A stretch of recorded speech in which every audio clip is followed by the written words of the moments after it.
buenos días. El día de hoy los estaré acompañando. Mi nombre es Nelly López y nos encontramos con Elvira Guadalupe Arrieta Alfaro, la cual nos va a impartir una plática acerca de la promoción de la investigación como proceso formativo personal. Para iniciar les daré una breve reseña acerca de nuestra ponente. Ella es licenciada en Pedagogía por la Universidad Nacional Autónoma de México, cuenta con una maestría en Educación Superior y actualmente es doctorante de Innovación Educativa y Gestión. Además, tiene estudios de género, diversidad sexual, cultura y teología. Es profesora en asignaturas de nivel superior, en el área de la filosofía, sociología e investigación. Ha participado como asesora de tesis y proyectos de investigación en distintas universidades, tales como la Universidad Lux y el Instituto de Especialización para Ejecutivos de Monterrey. Actualmente es directora académica de Desarrollo Educativo MX, que es una empresa dedicada a la creación de instituciones educativas, universidades y proyectos escolares para empresas y particulares. Y pues sin más preámbulo, le doy a nuestra ponente la bienvenida y le cedo la palabra. Muchas gracias. Muchas gracias, Nelly. Pues buenos días a todos. Agradezco mucho al CNCI esta oportunidad de poder compartir con ustedes un poquito del gusto que tengo por esta área tan particular que es la investigación. Fíjate que la investigación particularmente está comprendida dentro de las competencias genéricas en la formación profesional. Y aquí quiero iniciar con el marco del proyecto Tuning, que es un proyecto que se desarrolla más o menos como por ahí, más como entre 2001 y 2004, ha ido tomando forma. Pero es un proyecto en el que se unen distintas naciones a nivel mundial, surge en Europa y después se traslada también a América Latina, y en este proyecto distintas universidades pretenden llegar a acuerdos en donde ya establecieron las competencias genéricas. Estas competencias genéricas son las que podríamos decir todos aquellos que estamos estudiando o que estudiamos una licenciatura o una ingeniería tendríamos que tener, ¿verdad? Es decir, competencias que son generales para todas las carreras, que una vez que nosotros tenemos un título profesional en ese nivel de licenciatura tendríamos que tener.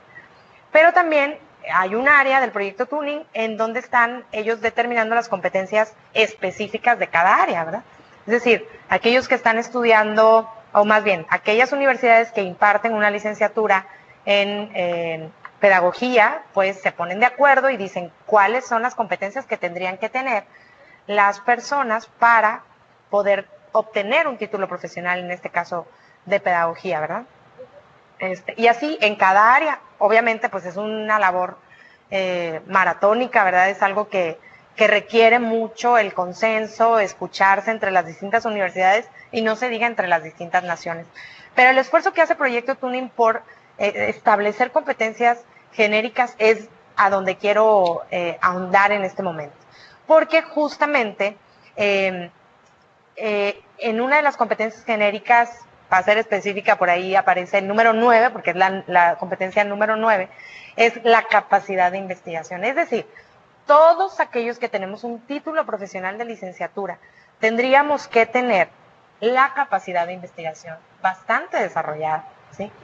Y esto es lo que establece Proyecto Tuning de manera particular y tristemente pues no suele ser así porque la investigación va siendo como un área renegada, un área que va siendo hecha a un lado porque pareciera que no tiene una incidencia o una importancia de vida, ¿no? Y ahorita vamos a revisar el por qué me atrevo a decir esto. Y es justamente por la situación actual de la investigación en México.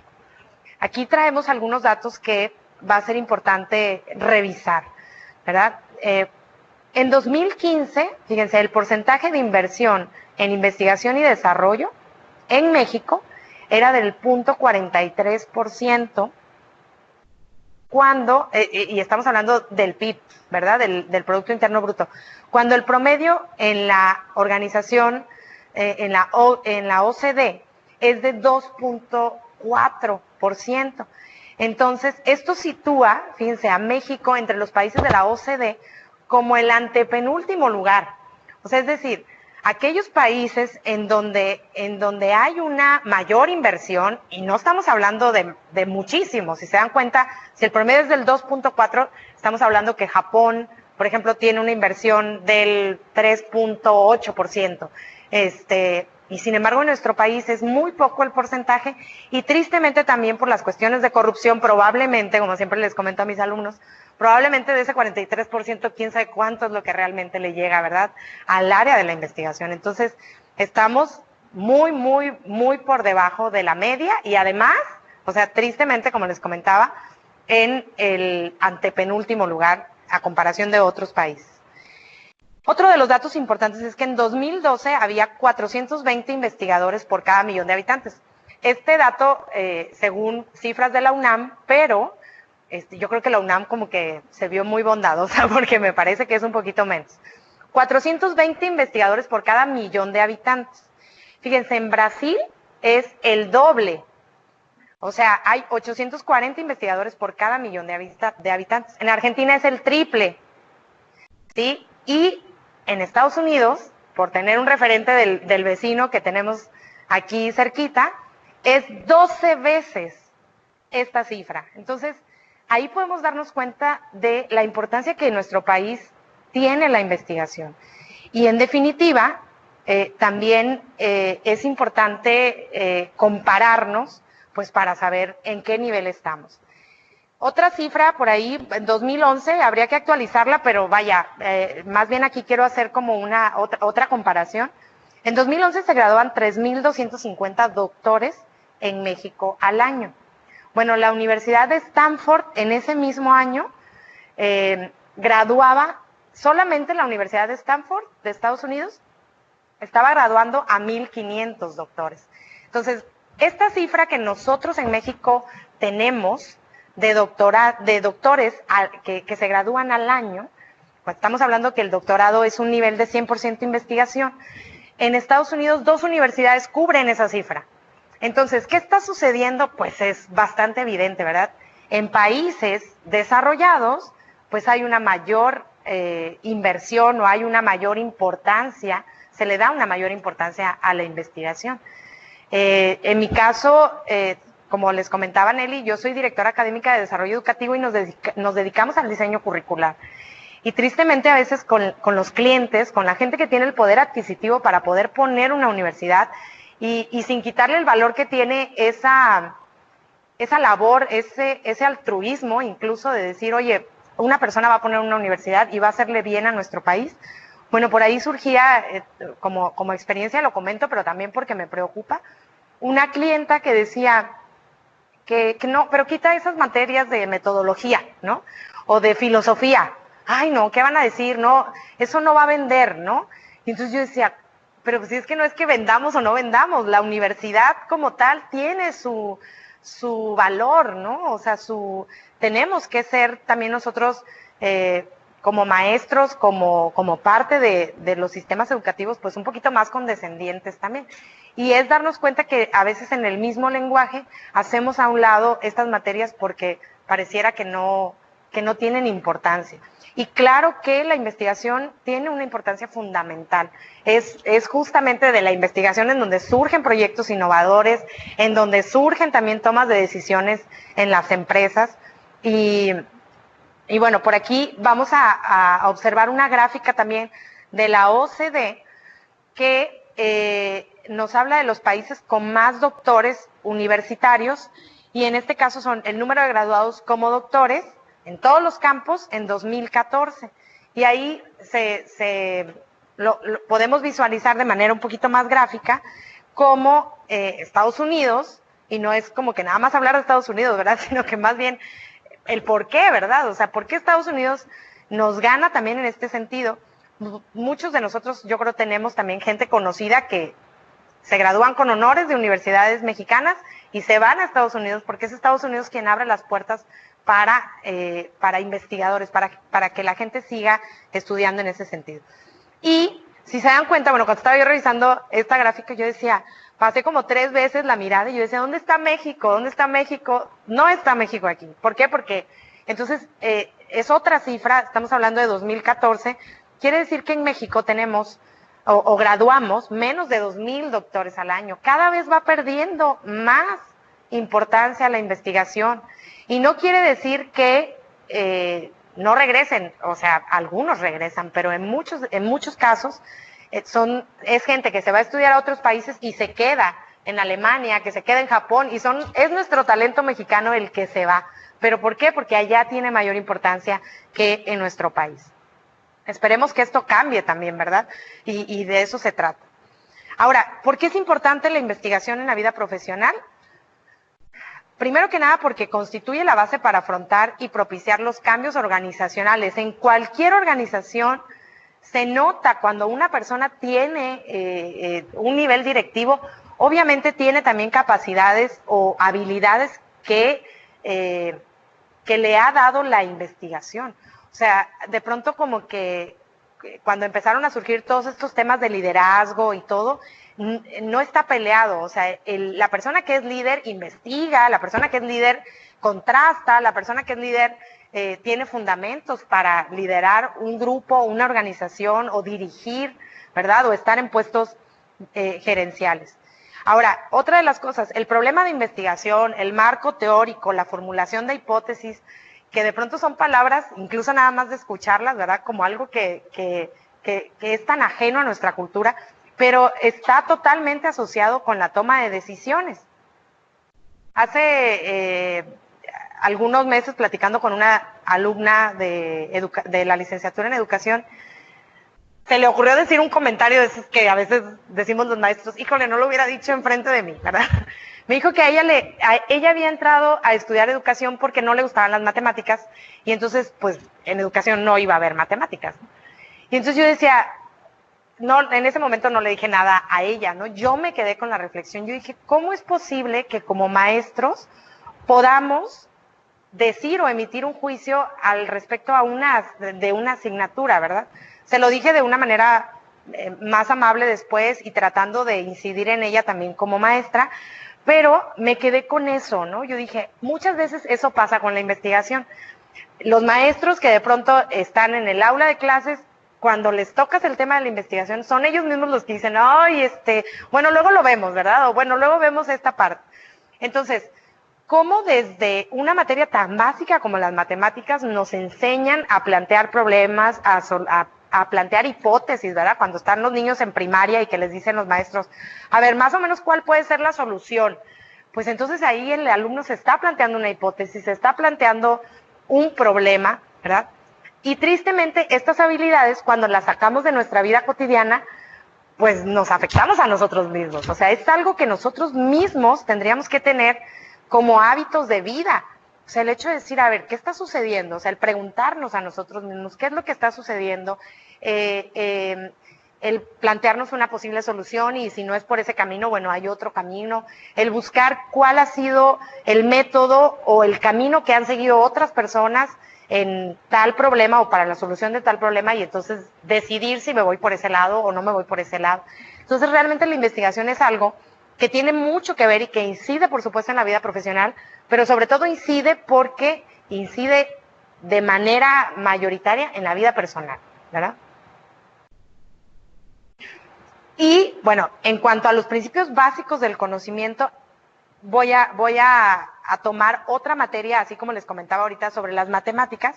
De pronto surge otra materia que a mí me encanta y que por lo mismo me gusta transmitir o compartir con mis alumnos, que es la filosofía. La filosofía es la base del conocimiento. O sea, esa posibilidad que tiene un niño desde pequeñito, ¿verdad? De estarnos preguntando, ay, ¿y esto para qué es? ¿Y esto cómo se usa? ¿Y esto o esto con qué se come, ¿no? Como decimos a veces.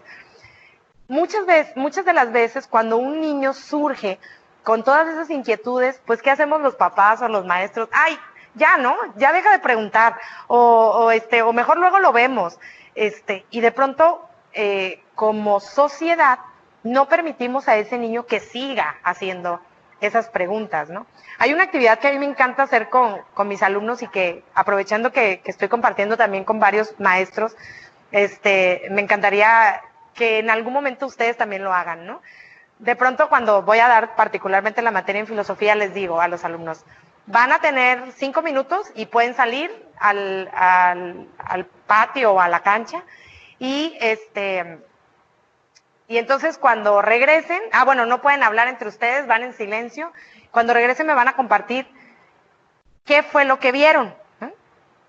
Y entonces regresan los alumnos y muchos se preguntaron, ¿qué le pasa a la maestra? ¿O quién es esta? ¿O por qué me puso esa actividad? ¿O qué será lo que la maestra quiere que veamos? Es súper interesante. O sea, las preguntas que se hacen los alumnos con una sencilla pregunta, a lo mejor puede ser alguna otra pregunta que tú como maestro plantees, pero es interesante lo que los alumnos se preguntan, ¿no? Entonces, de ahí parte la filosofía, o sea, desde la duda más pequeña, más sencilla, o sea, acuérdense bueno, si leemos un poquito de la biografía de varios de los filósofos, podemos encontrar que hay uno hasta que en la lavadora, ¿verdad? En estar observando la lavadora cómo daba vueltas, de ahí le surgió una pregunta y de ahí se aventó un tratado de filosofía. Entonces, dice uno, ¿por qué nosotros como sociedad coartamos esas dudas o esas preguntas que tienen los alumnos? Hace un momentito platicaba también con algunas maestras sobre esta posibilidad de aquel alumno que a las 2 de la mañana se le ocurrió una pregunta y entonces de pronto dice, híjole, no le puedo escribir a la maestra ahorita o al maestro ahorita porque ha de estar dormido. Pues sí, seguramente sí está dormido, pero qué padre que te estás haciendo una pregunta, qué interesante que tú te estés planteando algo a partir de una lectura o de un video. Cuando salimos del cine, por ejemplo, sales del cine y de pronto ya, o sea, como si la experiencia del cine ahí terminara. Qué bonitas son esas películas que nos dejan con miles de preguntas, o sea, que nos dejan pensando y que nos hacen traer pues muchas soluciones a la mente o que nos hacen después sentarnos en la computadora a buscar. Entonces, tenemos que fomentar la filosofía y dejar de lado esa idea de que la filosofía es algo lejano, ¿no? Está más presente de lo que podemos pensar. La ciencia, basada en la metodología y en la explicación de hipótesis, deduce leyes, fundamentos, axiomas y teorías que nos explican la realidad, pero de pronto hablar de este tipo de conceptos como leyes, como hipótesis, como axiomas. Tengo alumnos de la licenciatura, de la maestría, pero que estudiaron contaduría, que estudiaron administración, que de pronto me dicen, no maestra, esas palabras no las utilice, porque hasta miedo nos da, ¿verdad? Como las mismas matemáticas que decíamos hace rato. O sea, de pronto están cargadas de tanta negatividad que no podemos entender que están más presentes y más en lo común, ¿verdad? De lo que pudiéramos pensar. En este sentido, los maestros tenemos primero que nada que enamorarnos de la investigación. O sea, tal cual como lo podemos lo pongo en este momento, es como una competencia docente. O sea, es decir, cuando el maestro no está enamorado de la investigación o no sabe de qué se trata la investigación, pues por supuesto no le va a poder transmitir a los alumnos nada absolutamente, ¿no? Todas las materias tendrían que tener algo de investigación, algo que aporte a esa investigación que el alumno va a realizar, ¿no? Pero desafortunadamente no sucede así. Y entonces ni los docentes están enamorados, ni fomentan la investigación en la universidad y por lo tanto también la universidad puede o no puede hacer de la investigación que sea algo fundamental, ¿no? O sea, es importante la normatividad de una escuela, pero realmente es el maestro en el aula de clases el que puede permitir y puede fomentar que los estudiantes se enamoren de la investigación, ¿verdad? Entonces, reconocer que la investigación educativa es un proceso que mejora la enseñanza y genera conocimiento debe estimular al profesor para que sea una práctica recurrente en su quehacer profesional, ¿verdad? O sea, es decir, que dejemos de estar haciendo tanta práctica repetitiva en el aula de clases y motivemos a los estudiantes para que investiguen e innoven, para que investiguen y ellos propongan, ¿no? Que conozcan un poquito de qué es lo que está sucediendo alrededor, qué han hecho otros maestros, esta parte del acompañamiento docente entre ellos mismos, pero también que en las mismas escuelas, hablo mucho de las universidades, pero realmente es una labor desde primaria o hasta desde kinder, ¿verdad? En mi experiencia también en el acompañamiento de algunas escuelas, sobre todo en el área de investigación, es súper interesante cuando a los niños les explicas el método científico y se los demuestras a través de cosas que ya estén en su vida cotidiana, ¿verdad? Entonces ellos van aprendiendo casi como con pasitos. Bueno, primero hay que plantearnos, luego hay que hacer una hipótesis, luego hay que investigar. Entonces realmente, como les comento, es una labor de toda la sociedad, pero que en este caso en las escuelas, en las instituciones educativas tendría que estar. Estas juntas que tienen los maestros, el consejo técnico, ya se me estaba olvidando la palabra, el consejo técnico que yo creo que en su momento, ¿verdad? Fue una propuesta excelente de la Secretaría de Educación, se ha desvirtuado tanto que de pronto yo digo, ¿por qué no se ponen entre todos a hacer investigación? O sea, que realmente las maestras, aunque estén en nivel primaria, eso no las ausenta o no no les quita esa posibilidad, al contrario, ¿verdad? ¿Para qué? Para que la investigación deje de ser algo solamente de las universidades, tendría que hacerse desde chiquitos, para ir precisamente interesando desde niños en este mismo proceso. Y que cuando lleguen a la universidad, por favor, lleguen ya como con otra filosofía. A mí me toca realmente de pronto encontrarme con estudiantes que terminaron su licenciatura. Hace ratito que hablábamos sobre las competencias genéricas del proyecto Tuning. Al parecer la investigación pareciera que está solamente vinculada a materias primero, como de ciencia y tecnología, y entonces nos vamos a aquel mito de que solamente las ciencias exactas hacen, o más bien, que solamente las ciencias exactas son válidas, ¿no? Que ya, quiero yo creer que ya ha quedado como en un mito, pero bueno, ahí sigue todavía el debate.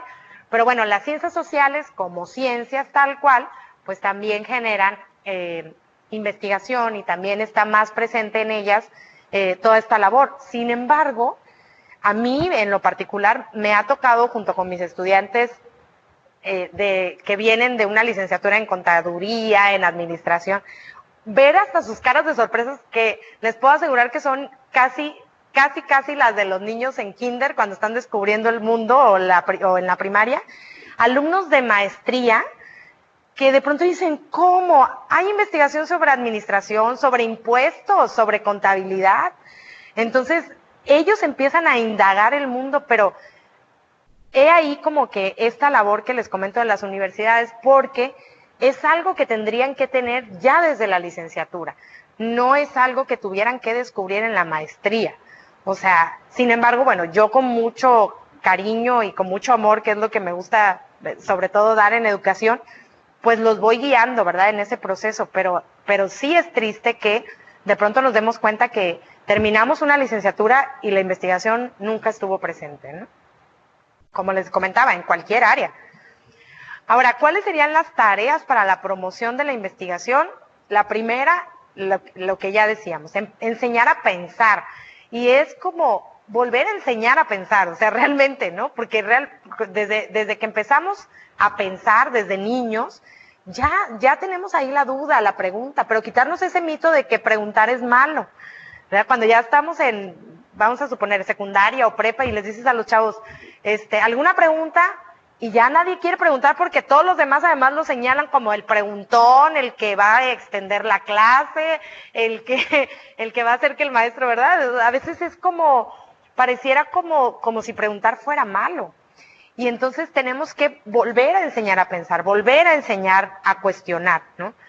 No podemos contagiar el gusto por la investigación si a nosotros como maestros no nos interesa.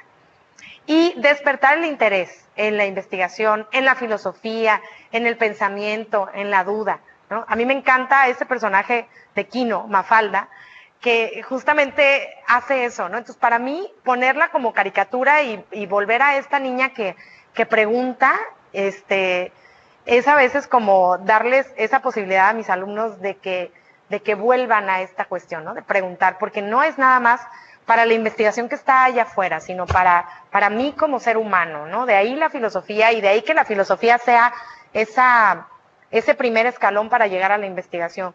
Porque si una persona sabe filosofar y sabe preguntarse a sí mismo cuestiones sobre su existencia, entonces la llevamos de gane, como decimos, ¿verdad? Y en este sentido, bueno, quiero concluir con el ejemplo de Tomás Alva Edison, que me gusta mucho compartir esa historia, ¿no? Pocos la sabemos o pocos la conocemos, pero fíjense, Tomás Alva Edison pues fue el que hizo la bombilla eléctrica, ¿verdad? Y por ahí nos dice que falló 999 veces, es un aproximado, ¿verdad? Pero dice, hizo 999 veces, intentó hacer la bombilla eléctrica hasta que en el intento número 1000 lo logró. Entonces, la manera en la que vio Tomás Alva Edison ese error fue, no fracasé, solo descubrí 999 maneras de cómo no hacer una bombilla. O sea, es decir, la investigación, claro que está sujeta a error, claro que nos va a hacer toparnos con pared, claro que de pronto vamos a encontrar un no rotundo, pero ese camino a la investigación es el que nos sirve para la vida cotidiana, que es el que está presente o que tenemos que hacer presente en nuestra vida cotidiana, ¿no? Entonces, me gusta mucho usar este ejemplo, pero si nos pusiéramos a investigar o a conocer la historia de muchos científicos, podríamos encontrar muchas veces esto, ¿no? Gente que ha dicho que no es posible, no sé, el cine el mismo Chaplin dijo en algún momento que no era, que la cuestión de ponerle sonido a las películas, pues no, ¿verdad? No, como que no iba a pegar, ¿verdad? ¿Y quién nos iba a decir que ahorita íbamos a tener una industria cinematográfica sin la que no podemos vivir muchos de nosotros? Entonces, el error está presente en la investigación, pero es importante para el crecimiento personal, ¿verdad? Entonces, bueno, eso sería todo por mi parte. Bueno, pues muchísimas gracias, Elvira. Agradecemos muchísimo la presentación. Y ahora vamos a darle un espacio para que nos expongan sus dudas. Sí, nuestro personal de control de dudas, oficialmente. Sí, bueno, pues muchísimas gracias, Elvira. Gracias por tu presentación muy, muy interesante. Nos ha hecho reflexionar bastante. Ahora vamos a abrir el espacio de la sección de dudas. Ya nuestro personal de control de dudas, ya está disponible para que ustedes las envíen y entonces empezar aquí a exponerlas. Bueno, ya tenemos algunas. La primera pregunta la tiene Enrique Vázquez. Él dice, ¿cómo se podría cambiar en el país la mentalidad de generar mayores talentos o doctores en México? Yo creo que, bueno, platicamos ahorita un poquito sobre la cuestión de los docentes, ¿no? Pero me parece que es una tarea fundamental del gobierno. O sea, yo creo que el Estado tiene que fomentar la investigación. Afortunadamente, por ahí escucho voces, no en mi cabeza, en las noticias y todo, sobre gente muy talentosa que es muy probable que quede al frente de CONACYT, el Consejo Nacional de Ciencia y Tecnología, y yo desde ahí también tengo mucha esperanza en que puedan cambiar mucho las posibilidades de fomentar la investigación. O sea, es fundamental que las autoridades mexicanas encargadas de Secretaría de Educación y de las mismas empresas, ¿verdad? O sea, que las mismas empresas presionen al gobierno y que el gobierno también trabaje junto con ellas para poder fomentar la investigación. A todos nos beneficia, a todos. O sea, no hay, como sociedad, a todos nos beneficia que se fomente la investigación. Entonces, como les comentaba, sí es parte de las universidades y de las escuelas, pero también es parte de toda esta inversión que se tiene que hacer para que nuestros talentos mexicanos no se vayan a otros países, para que se queden aquí, para que también se enamoren de esa idea de poder construir juntos un México mejor. Muchísimas gracias. La siguiente pregunta la hace Marta y dice, ¿cómo puedes desde mi perspectiva docente fomentar la investigación a mis alumnos? Bueno, Marta, pues depende también del nivel en el que estés, ¿no? Pero de entrada yo te diría, fomenta las dudas, o sea, y estas dudas que además se quedan a veces sin respuesta, o sea, eso es importante, que que nosotros como maestros nos quitemos esa idea de que nosotros tenemos todas las respuestas, porque eso no va a pasar, ¿verdad? Nosotros no tenemos todas las respuestas. Entonces, poderle decir al alumno, híjole, no sé, esto que me estás preguntando, no sé cuál es la solución, pero ¿qué te parece si juntos investigamos, ¿verdad? Los papás con niños, que nosotros también a los niños aprendamos a decirles, hijo, no sé lo que me estás preguntando, pero ven, siéntate conmigo y vamos a investigar. De pronto quitarnos esa idea de decir, ay, el niño es que pregunta mucho y es que es muy curioso o es muy chismoso. Yo he escuchado a amigas o gente que compartimos o que convivimos y de pronto cuando un niño pregunta le decimos chismoso y digo yo, no, o sea, está en todo su derecho y es su curiosidad. Y es importante fomentar la curiosidad, enseñarle a ser prudente a lo mejor, ¿verdad? Pero que esas dudas y que esas preguntas sirvan para a lo mejor dirigir tu clase como maestra o que sirvan para que a partir de ahí puedas hilar con otros, con otros temas o con los temas que continúan en tu programa de estudios, por ejemplo.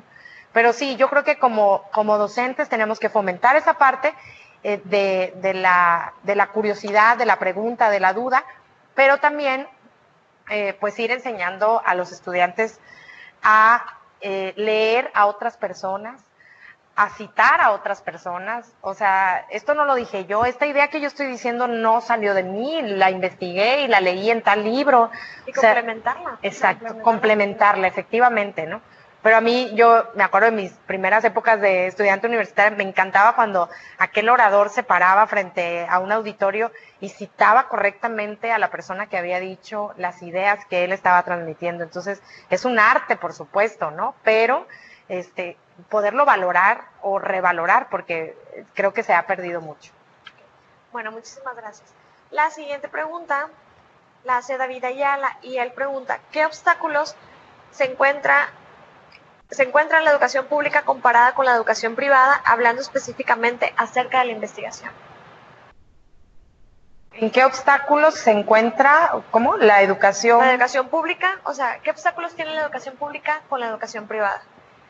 Hablando específicamente de investigación. Bueno, yo considero que las universidades autónomas, vamos a poner a las universidades autónomas como educación pública, unas más que otras, ¿verdad? Pero considero que en las universidades autónomas se fomenta mucho más la educación, quizá por esta conectividad con el gobierno, ¿verdad? Pero me parece que de pronto en las universidades privadas nos encontramos más con una cultura más emprendedora, que también es muy valiosa, pero que tiene que estar conectada entre los dos. Considero, por lo que conozco de ambas, en ambos rubros, o sea, tanto de las públicas como de las privadas, yo considero que la situación actual en México es que tienen que trabajar en conjunto, de ahí la labor tan importante de la ANUYES, por ejemplo, o de FIMPES, en ese sentido, o sea, ellas como asociaciones que pueden regular las universidades en nuestro país, tienen que fomentar esa unión entre la cultura emprendedora y la cultura de la investigación. No están peleadas como muchos han propuesto, sino al contrario, tienen que trabajar en conjunto, porque de pronto la iniciativa privada tiene, insisto, hace mucho hincapié en la cultura emprendedora, y las universidades autónomas se van más por la investigación. Sin embargo, creo que tiene que haber un equilibrio y creo que se tiene que trabajar en conjunto. Sin embargo, también considero que hay un poquito más de fomento a la investigación todavía en las universidades públicas, por decirlo de algún modo. Perfecto, muchas gracias. La siguiente duda la envía Alicia Celina Leal Cantú. Dice, buenos días, ¿me pudiera recomendar un libro o recomendar bibliografías sobre filosofía? Uy, sobre filosofía, pues depende. Quisiera empezar como por la gente que nunca ha leído filosofía. puede leer algún tipo de libros que sean de introducción a la filosofía. Hay unos publicados por universidades públicas como la UNAM, que son de muy fácil acceso. El Fondo de Cultura Económica también tiene muchos libros muy económicos que pudieran darnos una introducción a los filósofos. De ahí, la filosofía, bueno, a mí que me encanta y que me gustan tantos autores, yo te recomendaría que elijas pues al que de entrada te enamore, ¿no?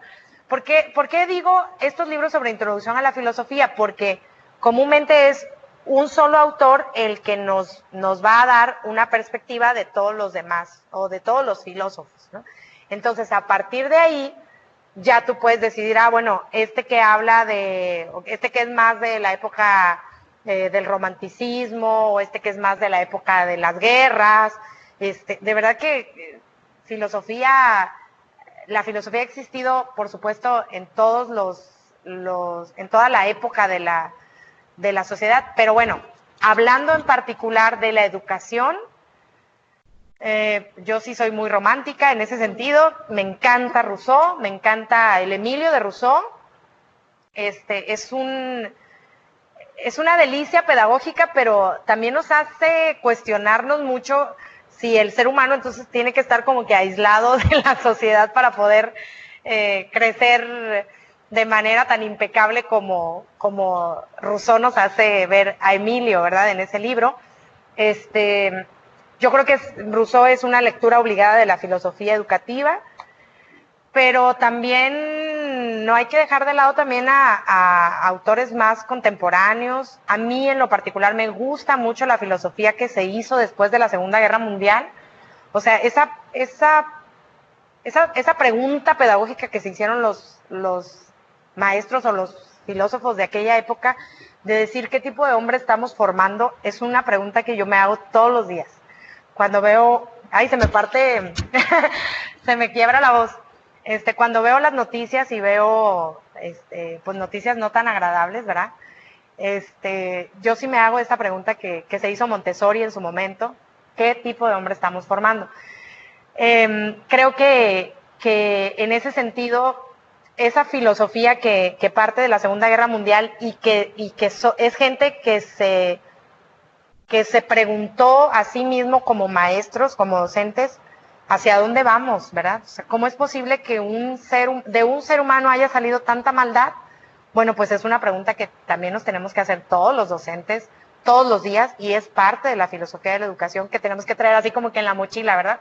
Entonces, ¿qué tipo de hombre o qué tipo de ser humano queremos formar? Ya es la acción, ¿no? Ya lo que cada maestro imprime a la educación día con día. Bueno, muchas gracias. Silvia Ibarra nos comenta: ¿cómo fomentar la investigación en la educación virtual? ¿Cómo fomentar la investigación en la educación virtual? Pues de la misma manera, o sea, de la misma manera que hablamos de un aula, presencial, ¿no? En la educación virtual, pues es que más que, por ejemplo, una persona en la educación presencial, o un maestro en educación presencial, tiene que conectar a los alumnos con la parte virtual. O sea, es inevitable que hoy en día queramos hacer una investigación y no nos acerquemos a Internet. O sea, sería algo como totalmente ilógico, ¿no? O sea, si en Internet tenemos el contacto con el mundo entero y con toda la investigación que se hace en el mundo entero, entonces más bien es que el maestro, a través de los distintos medios digitales, por ejemplo, si es un maestro totalmente virtual, ese maestro tendría que fomentar en los alumnos primero la expresión, ¿verdad? La expresión escrita o la expresión oral, y posteriormente acercarlo a sitios o a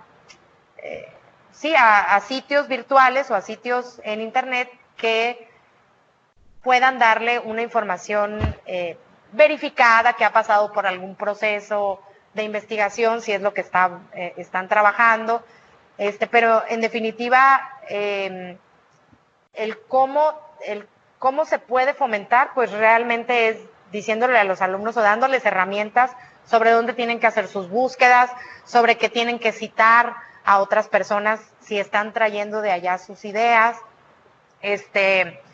y pues en definitiva lo comentábamos hace ratito en una mesa de debate que teníamos, yo soy muy partidaria de utilizar las redes sociales. Entonces, por ejemplo, ya me ha tocado dar materias de investigación totalmente virtuales, y lo que hago es que, como justamente la misma voz tiene un toque de emoción, ¿verdad? O sea, a nuestra voz o a nuestra expresión, lo que hago es grabar videos en donde yo les platico a mis alumnos sobre la investigación, como lo estamos haciendo a lo mejor ahorita, y bueno, espero estarles transmitiendo ese amor que tengo por esa área, pero realmente eso es lo que intento hacer cuando estoy dando una materia virtual, ¿verdad? Tratar de que mis alumnos conecten con la emoción que a mí me da hacer, o en este caso hacer investigación. Entonces, si logro hacer eso, yo creo que es la mejor manera de transmitir a mis alumnos y motivarlos para que ellos también se conecten con esta área, ¿verdad? Claro, muchísimas gracias. Ok, Héctor Gutiérrez nos comenta, en la actualidad en la educación básica queda de lado los estudios, ya que cada 4 años aplican el examen de permanencia y eso genera que el docente se enfoque en estudiar lo necesario para permanecer en su empleo, que en estar investigando. ¿Qué propone usted para revertir esto y que el docente genere investigación? Entra la parte de la política educativa, o sea, en definitiva, pues como maestros también tenemos que exigirles a la gente que está en esas áreas de la generación de políticas, para que desde ahí también se fomente esta labor de investigación. Creo que en muchos de los casos estamos también muy alejados, bueno, no nosotros, sino que más bien está como que a veces muy escondida la información sobre los incentivos económicos, por ejemplo, o el pago. Hay gente que vive de la investigación totalmente, y de la investigación en ciencias sociales, como vendría a ser el caso de nosotros como docentes, pero habría que acercarnos, yo creo, tanto a las universidades como a los, CONACYT o a algunas otras organizaciones a nivel mundial incluso, que pudieran darnos una beca para hacer un tipo de investigación, ¿no? O sea, yo sí creo y coincido totalmente con lo que está diciendo esta persona. Estamos a veces muy enfocados en la adquisición de conocimientos y tristemente nada más a veces es para ponerlo en un examen y ya, ¿no? Y se nos olvida. O algunos que tienen mucha retención, pues qué padre, ¿verdad? Pero me parece que como docentes, si queremos hacer la investigación como parte de nuestro hábito o de nuestros hábitos, tenemos que pues organizarnos y dedicarle la parte de nuestro tiempo que podamos, ¿verdad? Pero si como docentes podemos o queremos hacer investigación, yo creo que buscando a través ahorita de la superred que es Internet, buscando otras posibilidades de hacerlo, pues sí pudiéramos dedicar de nuestro tiempo y aportar en este sentido a la investigación educativa, ¿no? Claro, muchísimas gracias. Sí. Bueno, por cuestiones de tiempo ya no vamos a poder contestar el resto de las preguntas. Agradezco muchísimo a la ponente que se haya dedicado un tiempo para exponernos un poquito acerca de su experiencia. Pues muchas gracias por todo el contenido. Y pues a manera de conclusión, tenemos que la investigación es muy importante, que hay que fomentarla a nuestros alumnos, hay que incentivar a que ellos sigan cuestionándose, no solo cuestiones académicas, sino simplemente su existencia en general. Y de esta manera poder hacer que esta investigación se quede aquí en México y que no se pierda esa curiosidad. Muchísimas gracias. Agradecemos también a todos los asistentes y les pedimos que dejen su nombre completo para la entrega de sus constancias. Muchas gracias.